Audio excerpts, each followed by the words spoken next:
The most meaningful achievement of the AI Action Summit in Paris is not what happened at the event, but in fact what we didn't see. For the first time at a global AI event, the AI grift industrial complex, comprised of alarmists, doomers, skeptics, privacy and safety fanatics, and other conspiracy theorists, was relegated to where they've always belonged. At fringe events, preaching to their cleverly named think tanks and foundations, without anyone who actually matters in the world of AI in attendance. Let's start with the doomers. For more than 2 years, we've had to endure the droning of a vocal group who have hijacked the public discourse, spinning doomsday scenarios with the fervor of sci-fi novelists.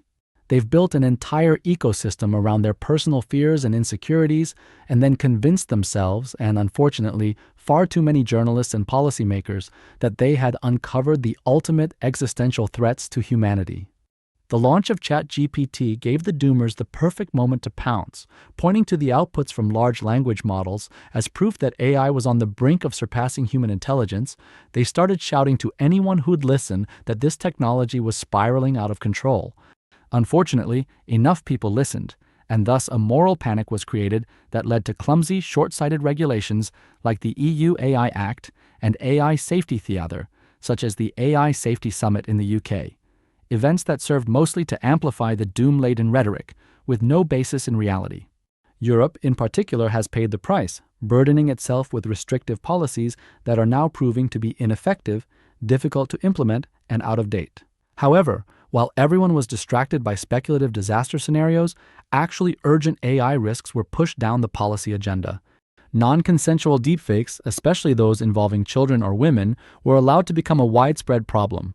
Real people suffering real harm, yet these issues barely registered in the broader AI safety debate. Why? Because tackling them required hard work, not grand philosophical musings about AGI doom. Also maybe because the majority of the AI doomers were middle-aged men who cared less about helping the people around them and more about the perceived prestige of having been at the center of a technological revolution. The general consensus now is that most of the doomer arguments amounted to little more than hand-waving and logical fallacies. Just today, the UK refocused the doomer-influenced AI Safety Institute to work on more practical outcomes, rebranding it as the AI Security Institute.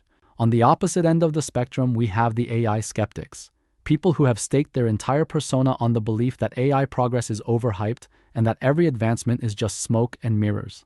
These individuals, often way too online and with no meaningful professional accomplishments, have built careers out of contrarianism. Their primary skill? Cultivating a loyal band of social media followers who take every word they post as gospel. Their output? An endless stream of human slop in the form of newsletters and podcasts that repackage the same tired talking points. AI is a bubble. AI companies are scamming investors.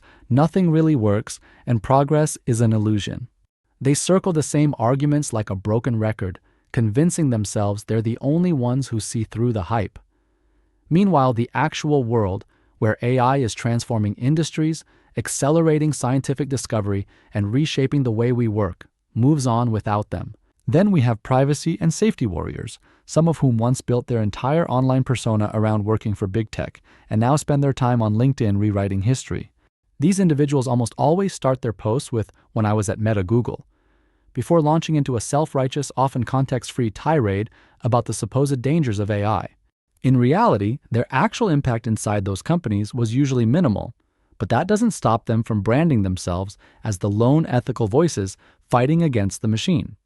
Over time, many of them spiral into full-blown conspiracy theories, insisting that AI companies are always lying about their capabilities, that regulators are being secretly controlled by big tech, or that the entire AI industry is a grand deception designed to distract the public.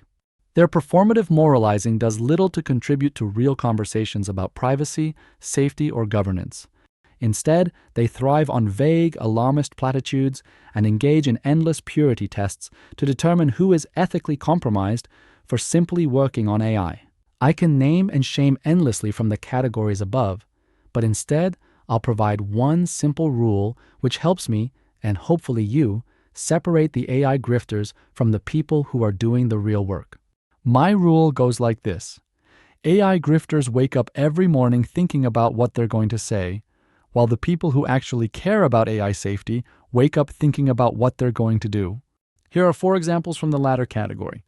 Cara Hunter is a politician from Northern Ireland who was targeted by non-consensual deepfake pornography.